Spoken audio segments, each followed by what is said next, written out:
Hello everyone, my name is Deepak Pandey and you are watching CBSE T point. Guys, जैसा कि आप देख सकते हैं, हम कर रहे हैं चैप्टर सेकंड। और चैप्टर सेकंड में हम कौन सा पार्ट कर रहे हैं? सेकंड पार्ट, वो है the शनाई of music. Second part का हाफ पोर्शन हमने पार्ट फोर में कंप्लीट कर दिया है, और इसका हाफ पोर्शन आज हम कंप्लीट करेंगे पार्ट फाइव में। तो पार्ट फोर में आपने क्या पढ़ा था? पार्ट फोर में आपने पढ़ा था कि एक पुंगी एक इंस्ट्रूमेंट हुआ करता था, जिसको औरंगजेब ने क्या कर दिया था? औरंगजेब ने सेब ने बैन कर दिया। क्या कर दिया? बैन कर दिया, क्योंकि उसमें से जो एक साउंड निकलती है वो बहुत ही श्रिल अनप्लीजेंट साउंड थी। श्रिल मतलब बहुत ही पैनी साउंड निकल रही थी। तो इस चीज को देख के जो औरंगजेब है उसने उसको बैन कर दिया। फिर क्या होता है, एक बार्बर होते हैं, बार्बर की फैमिली होती है, बार्बर की म्यूजिशियन फैमिली होती है। वो क्या करते हैं, वो एक इंस्ट्रूमेंट बनाते हैं, और उस इंस्ट्रूमेंट को क्या नाम देते हैं? शहनाई। क्या नाम देते हैं? शहनाई। ठीक है, समझ में आ गया। अब उसके बाद हम उस्ताद बिस्मिल्लाह खान जी की स्टोरी पढ़ते हैं। उसमें उस्ताद बिस्मिल्लाह खान जी का जन्म हुआ था 1916 में, ठीक है? और वो उनका गाँव कौन-सा था? दमराव उनका गाँव था, ठीक है? बिहार में। और वो क्या करते थे, वो छोटे थे जब वो एक बिहारी जी के टेम्पल में जाते थे चायता गाने के लिए भोजपुरी लैंग्वेज में। और वहाँ पे उनको गिफ्ट के तौर पर जो वहाँ के पुजारी थे वो क्या देते थे? एक 1.25 केजी का लड्डू दिया करते थे, ठीक है? अभी उनकी उस चीज़ की जर्नी स्टार्ट नहीं हुई है शनाई की। फिर उसके बाद क्या होता है, जो उनकी मदर होती है वो उनको बनारस ले आती है अपने भाई के पास। मतलब यानी बिस्मिल्लाह खान जी के जो मामा थे उनके पास ले जाती है। और वो कौन थे? अली बख्श। क्या नाम था उनका? अली बख्श। और वो कौन थे? एक बहुत ही फेमस शहनाई म्यूजिशियन थे, या शहनाई मास्टर थे, ठीक है? और जब उन्होंने उनके साथ जाना शुरू करा, उनको उनको ज्वाइन करा, उनको जब वो देखते थे परफॉर्म करते हुए, तो बहुत ही ज्यादा चार्म हो गए, बहुत ही अट्रैक्ट हो गए कि कैसे कोई इतनी अच्छी शहनाई बजा सकता है। तो वो घंटों घंटों उनको सुना करते थे, और फिर उनके बाद उन्होंने उनसे लेसन भी लेना शुरू कर दिया शहनाई बजाने का। ठीक है, तो ये थी स्टोरी पार्ट फोर में। अब हम देखेंगे पार्ट फाइव कि आगे स्टोरी में क्या होता है। ठीक है, समझ में आ गया? सो चलिए अब शुरू करते हैं। चलिए गाइस, आगे देखते हैं। एट द एज ऑफ 14, जब बिस्मिल्लाह जी 14 साल के थे, बिस्मिल्लाह accompanied his uncle to the Allahabad music conference. अब क्या हुआ था गाइस, कि वो अपने अंकल जी के साथ, जो उनके मामा जी थे, उनके साथ कहाँ गए थे? इलाहाबाद म्यूजिक कॉन्फ्रेंस, जहाँ पे बहुत सारे बड़े बड़े म्यूजिशियन आए हुए थे परफॉर्मेंस के लिए। ठीक है, at the end of his recital, recital मतलब परफॉर्मेंस, जब उन्होंने अपनी परफॉर्मेंस दे दी, किसने? बिस्मिल्लाह जी ने। जब उन्होंने अपनी परफॉर्मेंस अच्छी तरह दे दी उस कॉन्फ्रेंस में, Ustad Faiyaz Khan patted the young boys back and said, तो वहां पे एक उस्ताद फयाज खान भी प्रेजेंट थे। उन्होंने जब उनको परफॉर्म करते हुए देखा, किसको? बिस्मिल्लाह जी को। अब ये है फयाज खान, ठीक है? जब उन्होंने बिस्मिल्लाह जी को परफॉर्म करते हुए देखा, तो उन्होंने परफॉर्मेंस के बाद उनसे मिले और उनकी जो पैट है, और उनसे कहा, उनकी जो पैट है, अब यहाँ पे ये जो लाइन है, Ustad Fayaz Khan patted the young boys back and said, उन्होंने उनकी जो पीठ है उस पे थपथपाया। किसकी पीठ पर? उस्ताद बिस्मिल्लाह खान जी की पीठ पर। किसने? फयाज खान ने। उन्होंने उनकी पीठ पर थपथपाया और कहा, work hard and you shall make it. उन्होंने कहा कि तुम बस मेहनत करते रहो, तुम भी आगे जाके कुछ बन जाओगे। उनको ऐसा क्यों लगा? क्योंकि जब उन्होंने उनकी शहनाई प्ले करते हुए सुना होगा, उनको भी लगा होगा कि इसमें बहुत टैलेंट है, जो बिस्मिल्लाह जी में बहुत टैलेंट है। मे बी उनको उस टाइम ऐसा फील हुआ होगा, तभी उन्होंने आके उनकी पीठ पर क्या करा? थपथपाया। With the opening of the all India radio Lucknow 1938 came Bismillah ji big break. क्या था, जिस दिन ऑल इंडिया रेडियो का शुरुआत हुई थी लखनऊ में 1938 में, वो एक ऐसा मूवमेंट था, वो एक बिग ब्रेक मूवमेंट था। किसके लिए? बिस्मिल्लाह जी के लिए। ठीक है, बिग ब्रेक का मतलब क्या होता है गाइस? एक बड़ी अपॉर्चुनिटी, जहां से ना आपकी लाइफ बिल्कुल ट्रांसफॉर्म हो जाती है, बिल्कुल चेंज हो जाती है। मान के चलिए, आपको पता होगा जब शाहरुख खान की मूवी आई थी दीवाना, जब उसकी फर्स्ट मूवी थी, वहां से उसकी पूरी लाइफ चेंज हो गई। उससे पहले वो सीरियल में काम कर रहा था, बट जैसे ही मूवी आई दीवाना, उसके बाद पूरी लाइफ चेंज हो गई। तो दीवाना शाहरुख खान के लिए क्या थी? बिग ब्रेक मूवमेंट था। ठीक है, तो ऐसे ही जो बिस्मिल्लाह जी है, उनके लिए बिग ब्रेक मूवमेंट कौन-सा था? जब उन्होंने ऑल इंडिया रेडियो में परफॉर्म करा लखनऊ में ओपनिंग में, कब? 1938 में। ठीक है? आगे देखते हैं। He soon became an often heard shehnai player on audio, और वो बहुत ही ज़्यादा सुनने वाले शहनाई प्लेयर बन गए रेडियो पे। लोगों ने उन्हें बहुत सुनना शुरू कर दिया, किस पर? रेडियो पर। ठीक है? समझ में आ गया आपको ये स्टैन्ज़ा? चलिए अब नेक्स्ट स्टैन्ज़ा देखते हैं। चलिए गाइस, आगे देखते हैं। When India gained When India gained independence on 15 अगस्त 1947, जब इंडिया आजाद हुआ था, इंडिया कब आजाद हुआ था? 15 अगस्त 1947, ठीक है? Bismillah Khan became the first Indian to greet the nation with his शनाई। Bismillah Khan पहले एक ऐसे इंसान बने जिन्होंने नेशन को, जो देश था उसको ग्रीट करा, किसके साथ? शहनाई बजाकर, ठीक है? क्या बजाकर? शहनाई बजाकर, ठीक है? उसी दिन 15 अगस्त को उन्होंने क्या करा? शहनाई बजाई और जो भी ऑडियंस वहां पे थी उनके लिए क्या करा? एक ग्रीट करा उनके लिए, ठीक है? He poured his heart out into Raag Kafi from Bradford to an audience which included Pandit Jawaharlal Nehru, Mahatma Gandhi, who later gave his famous Trieste and Destiny speech. अब उस दिन उन्होंने दिल खोलकर, poured his heart मतलब, poured his heart out मतलब दिल खोलकर उन्होंने राग काफी गाया, ठीक है? फ्रॉम द रेड फोर्ट, कहां पे? रेड फोर्ट पर, ठीक है? टू एन ऑडियंस, ऑडियंस के सामने, लोगों के सामने, विच इंक्लूडेड पंडित जवाहरलाल नेहरू और महात्मा गांधी। और उस ऑडियंस में कौन कौन प्रेजेंट थे? पंडित जवाहरलाल नेहरू भी प्रेजेंट थे और महात्मा गांधी जी भी प्रेजेंट थे, ठीक है? Who letter gave his famous tryst with destiny speech, और जिन्होंने आगे जाके कौन सी स्पीच दी? ट्राइस्ट डेस्टिनी स्पीच, ये स्पीच दी थी आगे जाके जवाहरलाल नेहरू ने, ठीक है? समझ में आ गया आपको? चलिए अब नेक्स्ट स्लाइड देखते हैं। चलिए गाइस अब नेक्स्ट स्लाइड देखते हैं। नेक्स्ट स्लाइड में है Bismillah Khan. Bismillah Khan has given many memorable performance both in India and abroad.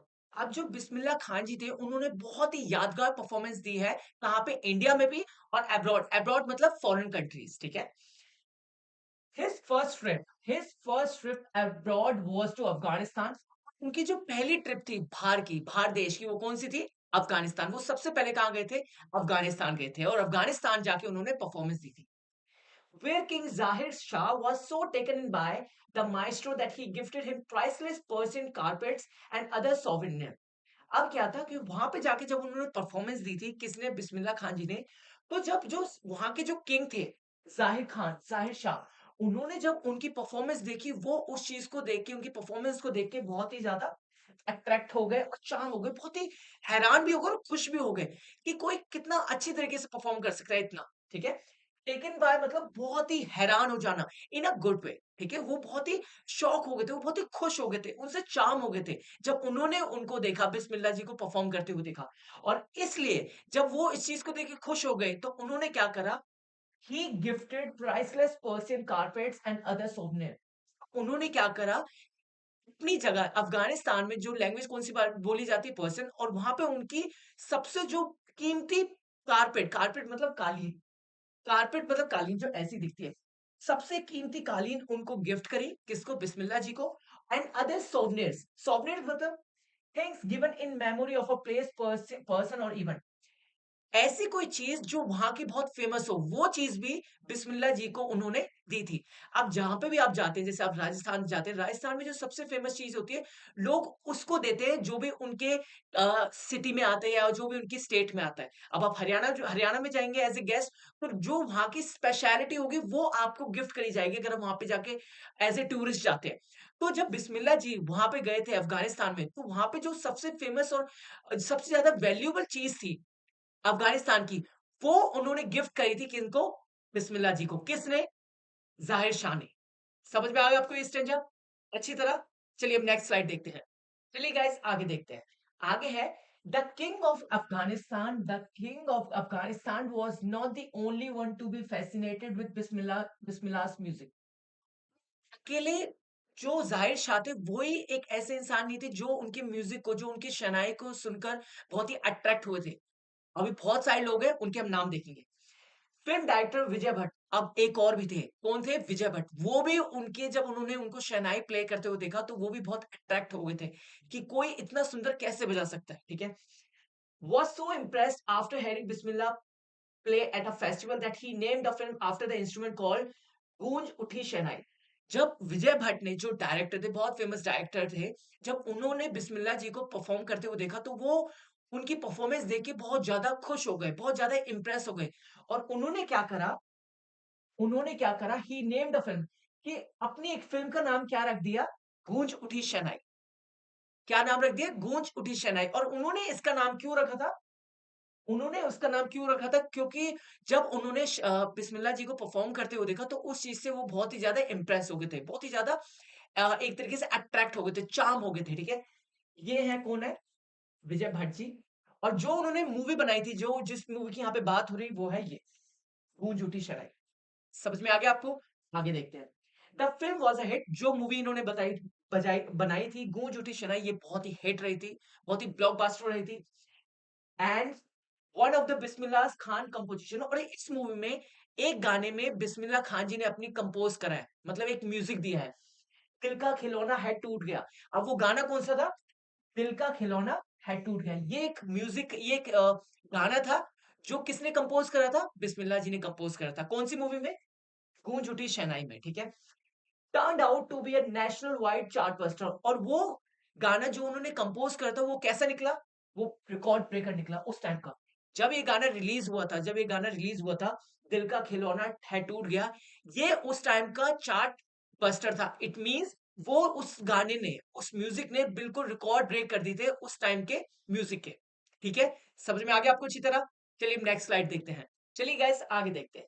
Despite this huge success in the celluloid world, अब यहाँ पे क्या बोल रहे हैं ऑथर? वो बोलते हैं कि बहुत बड़ी सक्सेस पाने के बावजूद भी, बहुत ज्यादा सक्सेस पाने के बावजूद भी वर्ल्ड में, सक्सेस मतलब सफलता, ह्यूज मतलब बड़ी, ठीक है?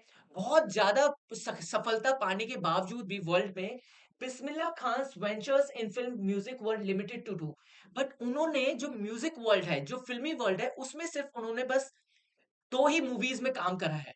2 ही मूवीज़ में अपनी म्यूज़िक कंपोज़ करा है, ठीक है?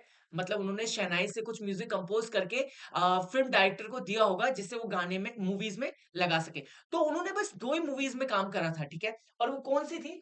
एक तो विजय भट्ट की कौन-सी मूवी थी? गूंज उठी शहनाई। सबसे पहली जो उन्होंने मूवी जिसमें पार्टिसिपेट करा था, या मतलब अपना म्यूज़िक दिया था, वो थी गूंज उठी शहनाई। और दूसरी थी विक्रम श्रीनिवास की कन्नड़ मूवी, जिसका नाम क्या था? सनिधि अपन्ना। पहली कौन-सी थी? गूंज उठी शहनाई, जिसमें उन्होंने अपना म्यूज़िक दिया था, और सेकंड थी सनिधि अपन्ना, ठीक है? जो किसकी मूवी थी? विक्रम श्रीनिवास की, ठीक है? आगे देखते हैं। I just can't come to terms with the artificiality and glamour of the filmi world.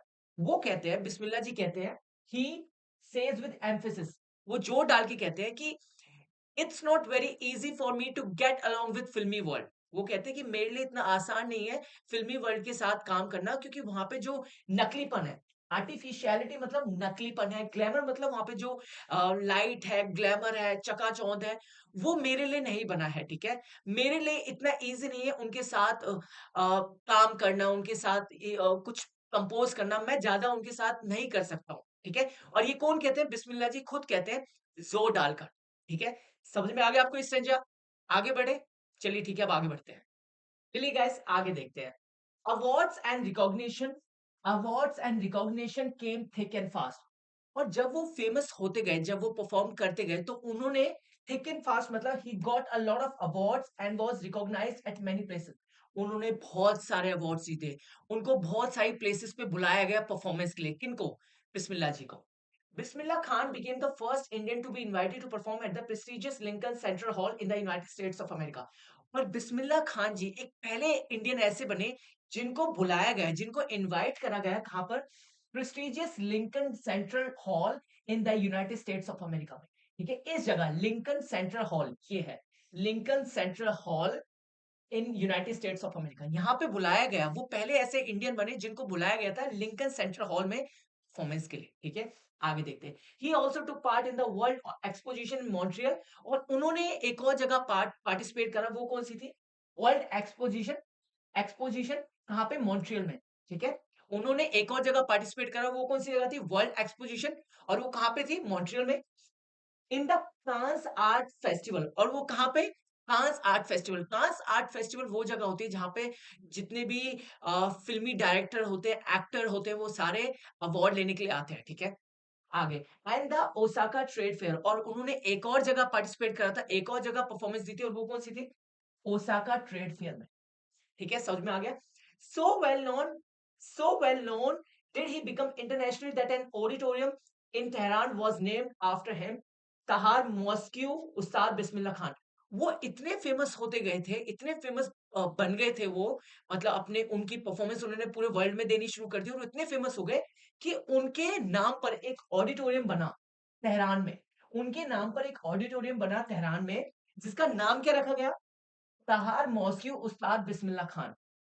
वो इतने फेमस हो गए थे, वो इतने इतने हम बोल सकते हैं वो इतने ज़्यादा फेमस हो गए अपने म्यूज़िक से, अपनी शहनाई से बजाने से, कि उनको देखते हुए तेहरान में एक ऑडिटोरियम का नाम क्या रख दिया?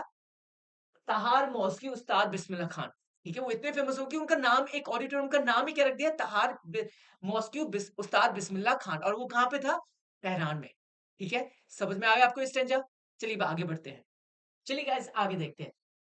National awards like Padma Shri, Padma Bhushan and Padma Vibhishan were conferred on him. और बिस्मिल्लाह जी को कौन-कौन से अवार्ड से सम्मानित किया गया? पद्मश्री से, पद्म भूषण से और पद्म विभूषण से भी सम्मानित किया गया। मतलब हम ये बोल सकते हैं कि जितने भी वर्ल्ड में अवार्ड्स हैं, फेमस वर्ल्ड और इंडिया में भी, उन वो सारे जितने भी अवार्ड्स हैं वो किसको दिए गए थे? बिस्मिल्लाह जी को दिए गए थे। क्यों? उनके शहनाई बजाने के ऊपर। ठीक है? क्योंकि वो बहुत ही अच्छा बजाते थे। ठीक है? समझ में आ गया आपको स्टेंजा? चलिए नेक्स्ट स्टेंजा पे देखते हैं। चलिए गाइस आगे देखते हैं। इन 2001 इन 2001 में 2001 में Ustad Bismillah Khan was awarded India's highest civilian award the Bharat Ratna. अब क्या था गाइस? 2001 में उस्ताद बिस्मिल्लाह खान जी को एक हाईएस्ट सिविलियन अवार्ड से सम्मानित किया गया, और वो कौन सा है अपना? भारत रत्न, जो इंडिया का सबसे बड़ा अवार्ड माना जाता है। ठीक है? कौन सा award? Bharat Ratna. With the coveted award resting on his chest and his eyes glinting with rare happiness, he said. और जब उस भारत रत्न का एक बैच जब उनकी चेस्ट पे लगाया गया, ठीक है, his eyes glinting with rare happiness, उनकी जो आंखें थी वो चमक उठी थी एक खुशी के लिए। ठीक है, जैसे ही वो बैच उनके चेस्ट पे लगाया गया, उनकी जो आंखें वो क्या हो गई थी? चमक उठी थी। ठीक है, खुशी के मारे। ही सेड, फिर वो कहते हैं, all I would like to say, बस मैं ये कहना चाहूंगा, टीच योर चिल्ड्रन म्यूजिक। अपने बच्चों को म्यूजिक सिखाइए। अपने बच्चों को म्यूजिक सिखाइए। This is Hindustan richest tradition, क्योंकि ये हिंदुस्तान की सबसे बड़ी क्या है? परंपरा है। ठीक है? वो क्या बोलते हैं कि ये जो म्यूजिक है आप अपने बच्चों को सिखाइए, क्योंकि ये हिंदुस्तान की, इंडिया की सबसे बड़ी क्या है? परंपरा है। ट्रेडिशन मतलब परंपरा। Even the west is now coming to learn our music. वो बोलते हैं अब तो वेस्ट, अब वेस्ट में कौन आते हैं? यूरोप आता है, अमेरिका आता है, तो वो भी हमारे पास आ रहे हैं म्यूजिक सीखने के लिए। Even west is now coming to learn our music. अब तो वेस्ट भी, जो यूरोप और अमेरिका है, वो भी अब हमारे साइड आ रहा है, हमारे देश आ रहा है म्यूजिक सीखने के लिए। ठीक है? समझ में आ गया आपको स्टेंजा? चलिए अब आगे बढ़ते हैं। चलिए गाइस आगे देखते हैं। In spite of having travelled all over the world, बोले कि पूरे वर्ल्ड में ट्रेवल करने के बावजूद भी, पूरे वर्ल्ड में ट्रेवल करने के बावजूद भी, खान साहब, as he is fondly called, is exceedingly fond of Banaras and Dumrao, and they remain for him the most wonderful town of the world. Khan साहब ने पूरे वर्ल्ड में ट्रैवल कर लिया था, बट उनके लिए 2 ऐसी प्लेस थी जो उनके लिए बहुत ही ज़्यादा फेवरेट थी, या बहुत ज़्यादा उनके लिए पसंदीदा थी, और वो कौन-सी थी? एक तो बनारस, जब वो 3 साल के थे, जब उनकी मदर अपने भाई के पास ले गई थी उनको, ठीक है? जब वो 3 साल के थे, बनारस, एक तो बनारस उनकी फेवरेट प्लेस थी, और दूसरी थी तुमराव। तुमराव जो बिहार में है, तुमराव उनका गाँव था, और वो कहाँ पे था? बिहार में, ठीक है?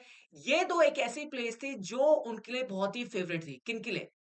बिस्मिल्लाह खान जी के लिए। ठीक है? आगे देखते हैं। A student of his once wanted him to had a shehnai school in the US. एक बार उनका स्टूडेंट, जिन्होंने बिस्मिल्लाह जी से ट्रेनिंग ली थी शहनाई की, वो चाहते थे कि वो एक हेड बने किसके? शहनाई स्कूल के। कहाँ पर? यूएसए में। ठीक है? And the student promised to recreate the atmosphere of Benaras by replicating the temple there. और जो वो स्टूडेंट था, उसने ये भी प्रॉमिस कर दिया था बिस्मिल्लाह जी को, कि अगर आप यहाँ पे हेड बनते हो, तो मैं जो भी बनारस का जैसा लुक है, बनारस की सेम कॉपी मैं यहाँ पे रिक्रिएट कर दूँगा। फिर से आपके लिए बनवा दूँगा, मतलब सेम कॉपी मैं यहाँ पे बनवा दूँगा आपके लिए, अगर आप यहाँ पे हेड बनते हो शहनाई के। ये एक स्टूडेंट ने दावा कर दिया था उनको, ठीक है? वो प्रॉमिस कर दिए थे कि अगर आप यहाँ पे पढ़ाते हो, तो मैं same environment, same atmosphere create कर दूँगा, जैसा बनारस में सेम यहाँ पे भी क्रिएट कर दूँगा, अगर आप यहाँ पे हेड बनते हो तो। ठीक है? आगे देखते हैं। But Khan Sahab asked him if he would be able to transport river Ganga as well. तो जो खान साहब है, जो बिस्मिल्लाह जी हैं, वो उस स्टूडेंट से बोलते हैं कि बट तुम सब चीज़ कर दोगे, बट तुम यहाँ पे नदी, जो गंगा नदी है, उसको यहाँ पे रेप्लिकेट नहीं कर पाओगे। तुम यहाँ पे उसको कभी नहीं ला पाओगे। तो इसलिए मैं चाहता हूँ कि मैं वहीं पे जाऊँ जहाँ पे मेरे को रहना पसंद है, और वो 2 प्लेस कौन-सी थी उनके लिए? एक तो दुमराव और एक बनारस। ठीक है, समझ में आ गया आपको? अच्छी तरह आगे बढ़े? चलिए आगे बढ़ते हैं अब। चलिए गाइस आगे देखते हैं। Later he is remember to have said, उनको बाद में याद किया जाता है कहते हुए कि that is why whenever I am in a foreign country, वो कहते हैं कि इसलिए जब भी मैं फॉरेन कंट्री में या बाहर किसी देश में होता हूँ, I keep yearning to see Hindustan. Yearning मतलब लॉन्गिंग, इच्छा, having a desire for something, किसी चीज की इच्छा होना। तो बोलते हैं कि जब भी मैं बाहर कंट्री में कहीं होता हूँ, तो मेरी इच्छा होती है कि मैं हिंदुस्तान देखूं, मैं अपने अपने देश को देखूं। ठीक है, व्हाइल इन मुंबई, और जब मैं मुंबई में होता हूँ, मुंबई कहाँ पे? हिंदुस्तान में। तो बोलते हैं जब मैं मुंबई में होता हूँ, I think of only Banaras. वो बोलते हैं कि मैं बस बनारस के बारे में सोचता हूँ। ठीक है, एंड द होली गंगा, और गंगा के बारे में। ठीक है, जो गंगा क्या है, वो बनारस में जो घाट है उसके पास जो रिवर निकल रही है वो कौन सी है? गंगा। ठीक है, एंड व्हाइल इन बनारस, फिर वो बोलते हैं जब मैं बनारस होता हूँ, वो बोलते हैं कि जब मैं बनारस होता हूँ तो मैं क्या चीज मिस करता हूँ? यूनिक मत्था, एक यूनिक मत्था, मे बी कोई प्लेस होगी, मे बी कोई जगह होगी, कहाँ पे? गुमराव में। गुमराव क्या था? उनका विलेज था। तो बोलते हैं कि मैं जब बनारस में होता हूँ तो मैं सबसे ज्यादा क्या मिस करता हूँ? यूनिक मत्था मिस करता हूँ, जो कहाँ है? डुमराव में। समझ में आ गया आपको स्ट्रेंजर अच्छी तरह? चलिए अब आगे बढ़ते हैं। चलिए गाइस आगे देखते हैं। Ustad Bismillah Khan's life is a perfect example of the rich. तो उस्ताद बिस्मिल्लाह खान जी की जो लाइफ है वो परफेक्ट एग्जांपल है किसका? रिच का, कल्चरल हेरिटेज ऑफ इंडिया। कि जैसे गाइस आप जानते हैं इंडिया में बहुत सारे रिलीजन है, बहुत सारी कास्ट है, ठीक है, बहुत सारी ट्रेडिशन है, बहुत सारे कल्चर है। बट आपने बहुत लोग ऐसे देखे होंगे जो अपने कल्चर से भी ज्यादा, रिलीजन से भी ज्यादा वो अपने देश को रखते हैं। तो उनमें से कौन थे? बिस्मिल्लाह जी थे। वो देश को सबसे ज्यादा वैल्यू दिया करते थे। ठीक है, और इनके लिए ये चीज मतलब मायने नहीं रखता था कि वो हिंदू है या मुस्लिम है, क्योंकि उनका पूरा फोकस किस पे था? म्यूजिक पे। अब चाहे वो हिंदू बजाते हो चाहे वो मुस्लिम बजाते हो, ठीक है, तो वो ये चीज क्या शो करती है कि ये उनकी पर्सनैलिटी शो करती है कि वो कितने अच्छे इंसान थे। ठीक है, आगे देखते हैं। One that effortlessly accept that a devotee Muslim like him can very naturally the Shanai morning at the Kashi Vishwanath temple. वो ये चीज एक्सेप्ट करते बिना किसी हिचकिचाहट के कि एक डिवोटी मुस्लिम, डिवोटी मतलब believing strongly in a religion and obeying its laws and following its practice. Devout मतलब हुआ किसी भी रिलीजन को जब आप स्ट्रांगली फॉलो करते हैं, ठीक है, उसके रूल्स और रेगुलेशन को प्रैक्टिस करते हैं, उसको हम डिवोटी बोलते हैं। तो वो बोलते हैं कि वो इस चीज को एक्सेप्ट करते हैं कि अ डिवोटी मुस्लिम, एक डिवोटी मुस्लिम लाइक हिम, उनके जैसा कैन वेरी नेचुरली प्ले कर सकता है शहनाई, बिना किसी ये सोच के कि वो मुस्लिम है तो उसको अलाउ नहीं है म्यूजिक बजाना। वो इस चीज को साइड में रखते हुए वो नेचुरली प्ले करते हैं शहनाई। कहाँ पर? हर सुबह। कहाँ पर? काशी विश्वनाथ टेम्पल में। ठीक है, अब जो काशी विश्वनाथ टेम्पल है वो क्या है? एक हिंदू टेम्पल है और वो मुस्लिम है, बट स्टिल वो इस चीज को साइड में रखते हैं कि कौन मुस्लिम है कौन हिंदू। वो बस अपने म्यूजिक पे ध्यान देते हैं, और वो कहाँ पे परफॉर्म करने जाते हैं? काशी विश्वनाथ टेम्पल में, जो एक हिंदू टेम्पल है। ठीक है, तो इससे हमें पता चलता है कि उनकी जो पर्सनैलिटी, वो कितने अच्छे इंसान थे, दिल से कितने अच्छे थे, और वो हमेशा अपने काम के लिए बहुत ही ज्यादा वो एक तरीके से हम बोलेंगे वो बहुत ज्यादा प्रेजेंट रहते थे, और हमेशा अपने काम को वैल्यू देते थे मोर देन किसी रिलीजन को वैल्यू देना। ठीक है, आपको समझ में आ गया? सो गाइस यहाँ पे जो पार्ट सेकंड था, द साउंड ऑफ म्यूजिक का, द शनाई और बिस्मिल्लाह, वो पूरा मैंने आपको समझा दिया है। ठीक है, आई होप आपको अच्छी तरह समझ में आया होगा। ठीक है, और अगर नहीं आया तो आप फिर से जाके वॉच करिए, आपको अच्छी तरह समझ में आ जाएगा। ठीक है, अब इसके बाद मैं आपको मिलूंगा नेक्स्ट वीडियो में। नेक्स्ट वीडियो में हम सबसे पहले देखेंगे समरी। ठीक है, और उसके बाद हम देखेंगे question answer, NCERT question answer. ठीक है, सो अब मैं मिलता हूं आपको नेक्स्ट वीडियो में। Bye bye.